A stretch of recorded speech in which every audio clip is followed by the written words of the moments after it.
Hello दोस्तों, राजकीय महाविद्यालय पिंडवाड़ा की ऑनलाइन क्लासेस में आपका स्वागत है।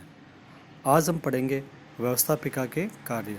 इससे पहले वाले ऑनलाइन वीडियो में आपने देखा था कि व्यवस्थापिका किसे कहते हैं, व्यवस्थापिका के गुण क्या हैं, व्यवस्थापिका के दोष क्या हैं, व्यवस्थापिका के प्रकार क्या होती है और भारत में व्यवस्थापिका की क्या स्थिति है। आज हम पढ़ेंगे व्यवस्थापिका के कार्य। तो व्यवस्थापिका के कार्य के बारे में पढ़ने से पहले कुछ बेसिक बातें दिमाग में रखना जरूरी है। वो ये है कि व्यवस्थापिका व्यवस्थापिका का मतलब होता है व्यवस्था करना। व्यवस्थापिका का दूसरा नाम विधायिका भी कहते हैं, इसको संसद भी कहते हैं। तो इसका मुख्य काम तो क्या है, विधेयक बनाना, कानून बनाना। इसके अलावा संपूर्ण देश पर नियंत्रण करना भी एक तरह से विधायिका का ही कार्य है। तो इन सब कार्यों को करने और पूरे देश में शासन चलाने के लिए विधायिका को जो भी कार्य किया करना होता है वो सब इसके कार्य कहलाते हैं। आप खुद सोच सकते हैं कि किसी देश को चलाने के लिए हमें क्या क्या कार्य करना पड़ता है, किस तरह के नियम बनाने पड़ते हैं, किस प्रकार के विधेयक बनाने पड़ते हैं। ठीक है ना। तो ये सारे कार्य क्या होते हैं, विधायिका के कार्य कहलाते हैं। तो फिर भी हम इसको बिंदुओं में अगर अध्ययन करना चाहें तो इसके निम्न बिंदु इस प्रकार हैं। सबसे पहला काम है विधायी कार्य। तो विधायी कार्य, विधायिका व्यवस्थापिका का पहला कार्य क्या है, विधायी कार्य। नाम से ही पता चल रहा है, व्यवस्थापिका यानी विधायिका, विधायिका का कार्य क्या है, विधायी कार्य। तो विधायी कार्य में क्या होता है, पूरे देश या उसके कुछ किसी क्षेत्र में उसके वहाँ रहने वाले समस्त नागरिकों, उसमें कार्यरत राजनीतिक एवं प्रशासनिक प्रणालियों, संस्थाओं, सामाजिक, आर्थिक, शैक्षणिक, ग्रामीण व शहरी मामलों आदि विषयों पर कानून बना के देने का कार्य कौन करता है, ये व्यवस्थापिका करती है। साथ ही इन बने हुए कानूनों में कुछ संशोधन करना हो, कुछ को हटाना हो, तो ये कार्य भी व्यवस्थापिका द्वारा किया जाता है। तो व्यवस्थापिका एक कानून निर्माण करने वाली संस्था के रूप में कार्य करती हैं। इन कानून निर्माण करने की प्रक्रिया के लिए क्या होता है, कानून निर्माण करने संबंधी काम के लिए व्यवस्थापिका की कुछ प्रक्रिया निर्धारित की जाती हैं, जिसका पालन प्रत्येक कानून निर्माण के दौरान किया जाता है। यदि व्यवस्थापिका में 2 सदन है तो दोनों सदनों में, और यदि एक सदन है तो उस एक सदन में बहुमत द्वारा किसी भी कानून, किसी भी विषय को पारित करवाना जरूरी होता है। प्रस्ताव को पारित करना आवश्यक है। देश के संविधान में संशोधन करना, बजट बनाना, संस्थाओं को गठन करना या विलय करना या उनको हटाना, नए राज्यों को गठन करना, 2 या 2 से अधिक राज्यों को विलय करना या पुनर्गठन करना, प्रशासनिक और राजनीतिक प्रणालियों का नियम निर्माण करना, उन नियमों में सुधार करना, उन नियमों को हटाना आदि ऐसे विषय हैं जो सारे कार्य की व्यवस्थापिका द्वारा किए जाते हैं। और इन कार्य को करने के लिए एक सुनिश्चित प्रक्रिया को अपनाया जाता है, जिसका वर्णन संविधान में स्पष्ट रूप से किया जाता है। और वर्तमान में लोक कल्याणकारी राज्य के कारण नागरिकों को विभिन्न कल्याण के लिए कल्याणकारी योजनाओं को निर्माण करना, नीतियों को निर्माण करना, कार्यक्रमों को बनाना आदि कार्य भी व्यवस्थापिका की प्रमुख जिम्मेदारी है। तो अभी आपने देखा होगा वर्तमान में किसान कल्याण के संबंध में केंद्र सरकार या भारत सरकार की जो संसद है उसने एक वो विधेयक पारित किए थे, कृषि विधेयक, कृषि से संबंधित 3 विधेयक। तो उसमें कितना बवाल हो रहा है, क्या हो रहा है, तो इन सब चीज़ों का आपको नॉलेज होना चाहिए। अगला बिंदु है बजट बनाना। अगला बिंदु क्या है, बजट बनाना। तो बजट किसे कहते हैं कि किसी भी देश का वार्षिक वित्तीय विवरण बजट कहलाता है। दूसरे शब्दों में किसी देश में एक वर्ष में जितनी आय होती है और जितना खर्च होता है, इनका जो विवरण तैयार किया जाता है, जो चिट्ठा तैयार किया जाता है, वो क्या कहलाता है, बजट कहलाता है। तो अधिकांश देशों में क्या होता है, हर साल सरकार के आय व्यय का विवरण को व्यवस्थापिका में पारित करवाया जाता है। इसमें क्या होता है, पिछले वित्तीय वर्ष में हुए कुल व्यय, कुल आय के साथ साथ आगामी वित्तीय वर्ष में होने वाले संभावित खर्चों एवं आय का विस्तृत ब्यौरा दिया जाता है। इसे बजट कहा जाता है और भारत में वार्षिक वित्तीय विवरण कहा जाता है। तो बजट जानते हो, बजट शब्द बुजेट से बना है। ब्रिटिश वित्त मंत्री रॉबर्ट वॉलपॉल ने सर्वप्रथम इस शब्द की रचना की है। इन सब के अलावा इस बजट में देश के लिए आर्थिक नीतियाँ, नए करों की घोषणा और जनता के कल्याण हेतु नीतियों, योजनाओं व कार्यक्रमों का भी विस्तृत विवरण दिया जाता है। बजट सामान्यतः क्या होता है, किसी वर्ष के प्रारंभ में भारत में क्या 1 फरवरी को माना गया बजट का प्रारंभ, ठीक है। बजट का 1 फरवरी को प्रस्तुत किया जाता है, पहले मार्च में किया जाता है, 2-3 साल पूर्व इसको 1 फरवरी में प्रस्तुत करना बताया गया है। 1 फरवरी से प्रस्तुत किया जाता है और अधिकांश देशों में 1 जनवरी के लगभग इसको प्रस्तुत किया जाता है। बजट वित्तीय मामलों के मंत्री या स्वयं प्रधानमंत्री द्वारा निचले सदन में प्रस्तुत किया जाता है। बजट क्या होता है, जो वित्त मंत्री होता है या खुद जिस देश में वित्त मंत्री की पद नहीं हो वहाँ प्रधानमंत्री खुद बजट को निम्न सदन में रखता है। भारत में वित्त मंत्री से लोकसभा में रखा जाता है। इस रखने के बाद इस पर क्या होता है, विस्तृत चर्चा होती है और मतदान होता है। निचले सदन में पारित होने पर इसे उच्च सदन में भेजा जाता है। जब निचले सदन में इसको पारित कर दिया जाता है तो फिर इसको उच्च सदन, भारत में क्या कहलाता है उच्च सदन, राज्यसभा, वहाँ इसको भेजा जाता है। वहाँ पर भी विचार विमर्श होता है, मतदान होता है। तो उच्च सदन उस समय क्या करता है, या तो उसको पारित कर सकता है या कुछ सिफारिश के साथ वापस इसे लौटा सकता है। और भारत में तो निचले सदन को ना उच्च सदन की सिफारिश को मानने या ना मानने की स्वतंत्रता होती है। भारत में क्या होता है, जो राज्यसभा द्वारा बजट के संबंध में जो भी सुधारों की सिफारिश की जाती है उसे लोकसभा चाहे माने या ना माने, ये उसकी विवेक पर है। लेकिन अमेरिका में क्या होता है, सीनेट को आर्थिक मामले में हाउस ऑफ रिप्रेजेंटेटिव के बराबर अधिकार प्राप्त है। वहाँ पर क्या 2 सदन है, हाउस ऑफ रिप्रेजेंटेटिव और सीनेट। सीनेट तो वहाँ की उच्च सदन है, तो वहाँ पर क्या दोनों सदनों को बराबर अधिकार प्राप्त है। भारत में दोनों सदनों द्वारा पारित बजट राष्ट्रपति की अनुमति के बाद लागू हो जाता है। राष्ट्रपति की अनुमति लेना जरूरी है भारत में। और भारत में जो वित्तीय वर्ष है वो क्या कब से कब तक है, 1 अप्रैल से 31 मार्च तक। ये तो हो गया इनके बजट संबंधी कार्य। फिर आता है अन्य वित्तीय कार्य। बजट के अलावा भी कुछ वित्तीय कार्य होते हैं जो व्यवस्थापिका या विधायिका या संसद द्वारा किया जाता है। विधायिका या व्यवस्थापिका किसी भी कर को लगा सकती है, उसे हटा सकती है, कम कर सकती है, परिवर्तित कर सकती है या उसको विनियमित कर सकती है। इस संबंध में क्या है, विधेयक को पारित करवाती है। सरकार द्वारा ऋण लिए गए यानी उधार लिए गए या किसी को उधार दिया गया, ऋण दिया जाना, किसी संपत्ति को बेचना या किसी को अधिकृत करना, इससे संबंधित जो भी विधेयक होते हैं वो भी व्यवस्थापिका द्वारा ही बनाए जाते हैं। इसके अलावा देश की संचित निधि से धन निकालने या उस पर पारित करने के लिए भी व्यवस्थापिका में विधान बनाना आवश्यक है। देश की संचित निधि पर अधिकार, संचित निधि भारत के राष्ट्रपति के संचित निधि भारत की संसद के अधीन रहती है, ठीक है। इसके संबंध में जो भी धन निकासी के संबंध में जो भी विधेयक बनाया जाता है वो व्यवस्थापिका द्वारा बनाया जाता है। और मान लो कोई अचानक कोई नई सेवा आती है तो उस सेवा या कोई सर्विस के गठन करना पड़ता है, तो उसके लिए भी जो राशि का निर्धारण किया जाता है वो संसद द्वारा किया जाता है, उसे अनुपूरक अनुदान कहते हैं। इसके अलावा अतिरिक्त अनुदान भी पारित किया जाता है, अधिक अनुदान भी पारित किया जाता है, लेखानुदान भी पारित किया जाता है और प्रत्यानुदान भी पारित किया जाता है। ये सब व्यवस्थापिका के कार्य हैं। अनुपूरक अनुदान, अतिरिक्त अनुदान, अधिक अनुदान, लेखानुदान और प्रत्यानुदान, ये सब जब हम बजट वाले टॉपिक में पढ़ेंगे तो उनका वहाँ विस्तृत वर्णन करेंगे, ठीक है। यहाँ एक लेखानुदान सब आप ध्यान रखना। लेखानुदान क्या होता है कि कोई सरकार को मान लो किसी वित्तीय वर्ष में बजट पारित नहीं हुआ और उस समय के दौरान जो सरकार के खर्चों के लिए जो पैसे की ज़रूरत होती है तो उसके लिए क्या होता है, लेखानुदान पारित कर दिया जाता है। तो उसमें क्या सरकार पहले ही उस पैसे को बिना बजट में को पारित करवाए ही खर्च कर सकती है। अगला कार्य है संविधान संशोधन करना। ये व्यवस्थापिका का सबसे महत्वपूर्ण कार्य है। तो भारत और अमेरिका जैसे देशों में जिनमें लिखित संविधान है, या ब्रिटेन जहाँ अलिखित संविधान है या अलिखित संविधान है, इन सब देशों में क्या होता है, व्यवस्थापिका संविधान को संशोधन कर अपनी महत्वपूर्ण भूमिकाओं को निभाती है। अब ये संविधान जब हमने ये जो संविधान जब संशोधित किया जाता है तो हर देशों में कुछ अलग अलग प्रक्रिया अपनाई जाती है। भारत में संविधान संशोधन करना थोड़ा कुछ मामलों में आसान है तो कुछ मामलों में बहुत ही कठिन है, जबकि अमेरिका में संविधान संशोधन करना बहुत ही कठिन है। और ब्रिटेन में संविधान संशोधन बिल्कुल लचीला है, सामान्य बहुमत द्वारा ही संविधान को संशोधन किया जा सकता है।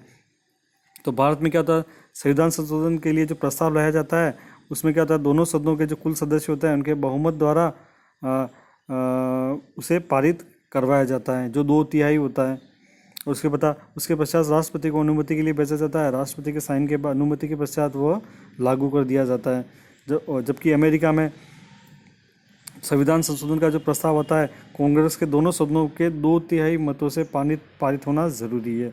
इसके अलावा वहाँ के जो 3/4 राज्य हैं, कुल जो 50 राज्य हैं ना, उनमें से 38 राज्यों द्वारा 7 वर्षों में इसे अनुमोदित करना आवश्यक है। और जब ये पारित कर राज्यों द्वारा इसको अनुमोदित कर दिया जाता है तो फिर इसको संवैधानिक सम्मेलन में इसको स्वीकृत कर दिया जाता है और इसको लागू कर दिया जाता है। और ब्रिटेन में जहाँ लिखित संविधान है वहाँ सामूहिक जो सामान्य कानून बनते हैं उसी प्रक्रिया के द्वारा संविधान को संशोधन कर दिया जाता है। अगला विधायिका का मुख्य कार्य है, व्यवस्थापिका का मुख्य कार्य है वो है निर्वाचन संबंधी। तो निर्वाचन संबंधी कार्य में क्या होता है कि भारत के जो राष्ट्रपति और उपराष्ट्रपति का चुनाव होता है ना, उसमें विधायिका के सदस्य क्या अपना मत डालकर उसमें अपना योगदान देते हैं। तो ये इसका क्या हुआ, निर्वाचन संबंधी कार्य। ठीक है, किसका, भारत में तो है राष्ट्रपति का और उपराष्ट्रपति का। इसके अलावा लोकसभा के सभी सदस्य मिलकर लोकसभा अध्यक्ष का चुनाव भी करते हैं, उपाध्यक्ष का चुनाव भी करते हैं। राज्यसभा के सभी सदस्य मिलकर राज्यसभा के उपसभापति का भी चुनाव करते हैं। यहाँ ध्यान देने योग्य बात है कि राज्यसभा का जो सभापति होता है वो हमेशा उपराष्ट्रपति होता है। ठीक है, केवल वहाँ उपसभापति का ही निर्वाचन किया जाता है। फ्रांस में व्यवस्थापिका के दोनों सदन मिलकर वहाँ के राष्ट्रपति का निर्वाचन करते हैं। तो ये इनका क्या है, कुछ निर्वाचन संबंधी महत्वपूर्ण कार्य है। और स्विट्जरलैंड और रूस में तो वहाँ की स्विट्जरलैंड और रूस की व्यवस्थापिका तो अपने देश के न्यायाधीशों और मंत्रिपरिषद के सदस्यों का भी चुनाव करती हैं। अगला जो सबसे महत्वपूर्ण बिंदु है, इसे जब और प्रशासन पर कार्यपालिका का नियंत्रण वाला टॉपिक पढ़ेंगे तब अच्छे से और पढ़ेंगे। यहाँ थोड़ा उसका संक्षिप्त परिचय देंगे कि कार्यपालिका पर नियंत्रण, व्यवस्थापिका किस प्रकार कार्यपालिका पर नियंत्रण स्थापित करती है। ये एक अलग से टॉपिक है, उसमें हम विस्तृत रूप से पढ़ेंगे। तो व्यवस्थापिका जो कानून बनाए जाते हैं, जो नीतियाँ बनाई जाती है, बजट स्वीकृत किए जाते हैं, तो फिर क्या होता है कि इन सब को लागू करने का कार्य किस पर होता है, कार्यपालिका पर होता है। कार्यपालिका इन सबको लागू करती है। तो कार्यपालिका जब इसे लागू करती है तो व्यवस्थापिका का ये दायित्व है कि कार्यपालिका को सजग, सक्रिय और जवाबदेही बनाए रखने के लिए इन पर नियंत्रण भी उसका होना चाहिए। तो ये नियंत्रण ये किस प्रकार की रखती है तो उसके कुछ यहाँ तरीके बता रखे हैं। तो जहाँ संसदीय प्रणाली वाले देश होते हैं वहाँ जनसाधारण की समस्याओं पर विचार विमर्श करने एवं प्रश्न पूछने के लिए प्रश्नकाल एवं शून्यकाल जैसी व्यवस्थाएं की जाती हैं। प्रश्नकाल और शून्यकाल, ये प्रश्नकाल और शून्यकाल संसदीय शासन व्यवस्था के दो महत्वपूर्ण घटक हैं जो कार्यपालिका पर नियंत्रण करने के सबसे प्रभावी साधन हैं। अभी आपने देखा होगा कोरोना काल में जब संसद चली तो प्रश्नकाल को स्थगित कर दिया गया था, जिसमें काफ़ी विपक्ष पार्टियों ने इसका विरोध किया था। तो प्रश्नकाल और शून्यकाल होता क्या है, तो भारत में क्या होता है कि संसद के सत्रकाल में प्रत्येक दिन का प्रथम 1 घंटा प्रश्नकाल के लिए निश्चित रहता है। ठीक है ना, प्रथम दिन का जो प्रथम घंटा होता है वो क्या प्रश्नकाल के लिए निश्चित होता है। और प्रश्नकाल की समाप्ति होते ही जब 12 बजती है तो 12 बजे फिक्स 12 बजे दोपहर के उसको वहाँ से शून्यकाल शुरू हो जाता है। ठीक है ना, 12 बजे का टाइम तो शून्यकाल, और जो प्रथम घंटा होता है वो क्या वो कहलाता है प्रश्नकाल। अब प्रश्नकाल में क्या होता है, 2 तरह के प्रश्न पूछे जाते हैं, पहला तारांकित प्रश्न और दूसरा अतारांकित प्रश्न। तारांकित प्रश्न और अतारांकित प्रश्न में मुख्य फर्क यही है कि तारांकित प्रश्न को है ना इनका उत्तर क्या होता है, मौखिक मांगा जाता है। ठीक है, मौखिक रूप से इस पर पूछा जाता है और इसका जवाब भी मौखिक दिया जाता है या लिखित में भी दे सकते हैं। और सबसे खास बात यह है कि तारांकित प्रश्न के साथ साथ उसका पूरक प्रश्न भी पूछे जाते हैं। ठीक है ना, तारांकित प्रश्न का उत्तर मौखिक मांगा जाता है और उत्तर इसका मौखिक मांगा जाता है और इस पर क्या पूरक प्रश्न भी पूछे जाते हैं। जबकि अतारांकित प्रश्न में क्या होता है कि इस पर तारा स्टार नहीं लगा होता है, तो इसका उत्तर लिखित में मांगा जाता है। ठीक ठीक है ना। तारांकित प्रश्न का उत्तर तो मौखिक में मांगा जाता है, और जबकि इसका उत्तर क्या लिखित में मांगा जाता है। और एक और प्रश्न होता है तीसरा, अल्पावधि प्रश्न। ये प्रश्न ऐसे होते हैं कि संसद को कम समय में सूचना देकर ये कभी भी ये प्रश्न पूछे जा सकते हैं।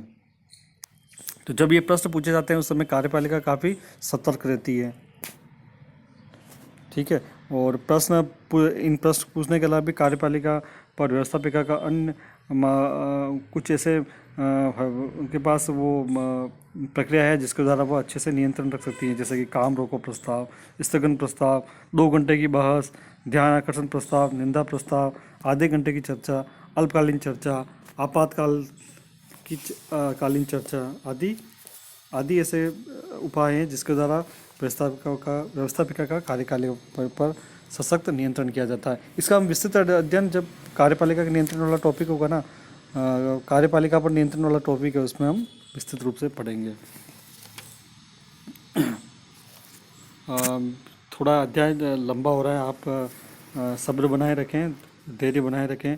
ये काफ़ी इंटरेस्टिंग और काफ़ी इम्पोर्टेंट सवाल है, तो आप इन बिंदुओं को ध्यान में रखकर आप अपने मन से भी लिख सकते हैं। अगला बिंदु ये है नियुक्तियाँ का अनुमोदन। नियुक्तियाँ मतलब संसद में कार्यपालिका के संबंधित जो भी नियुक्तियाँ होती है उसको क्या संसद द्वारा अनुमोदित किया जाता है। तो जहाँ अध्यक्षात्मक शासन प्रणाली है वहाँ पर कार्यपालिका एवं व्यवस्थापिका की शक्तियों पर एक दूसरे का नियंत्रण स्थापित करने के लिए अवरोध एवं संतुलन का सिद्धांत अपनाया जाता है, ठीक है ना। अवरोध एवं संतुलन का सिद्धांत पहले मैंने स्पष्ट कर रखा है। इसमें क्या होता है, कार्यपालिका द्वारा की गई नियुक्तियों को व्यवस्थापिका द्वारा अनुमोदित करना आवश्यक होता है। जैसे अमेरिका में न्यायाधीशों की सेवा शर्तें कांग्रेस द्वारा निर्धारित की जाती है, परंतु न्यायाधीशों की नियुक्ति किसके द्वारा की जाती है, राष्ट्रपति के द्वारा। और इसका अनुमोदन किस में कराया जाता है, सीनेट यानी उस सदन में किया जाना आवश्यक है। अगला है पद से हटाना। पद से हटाना मतलब कोई कार्यपालिका का जो प्रमुख का पद है उसको हटाने के संबंध में कार्य भी वहाँ की व्यवस्थापिका विधायिका द्वारा की जाती है, जैसे महाभियोग प्रक्रिया। तो अधिकांश देशों में क्या होता है, व्यवस्थापिका को अधिकार प्राप्त होता है, वो कार्यपालिका के जो विभिन्न पदाधिकारी हैं उनको अपने पद से हटा सकती है। भारत की जो संसद है वो राष्ट्रपति पर महाभियोग प्रक्रिया द्वारा हटा सकती है, और उपराष्ट्रपति को तो केवल साधारण प्रस्ताव द्वारा ही संसद द्वारा हटाया जा सकता है। लोकसभा के अध्यक्ष उपाध्यक्ष को लोकसभा में बहुमत द्वारा, राज्यसभा के उपसभापति को राज्यसभा के में बहुमत द्वारा हटाया जा सकता है। प्रधानमंत्री और मंत्रिपरिषद को संसद में अविश्वास पारित कर हटाया जा सकता है। उच्चतम और उच्च न्यायालय के न्यायाधीशों को संसद द्वारा महाभियोग जैसी प्रक्रिया अपनाकर हटाया जा सकता है।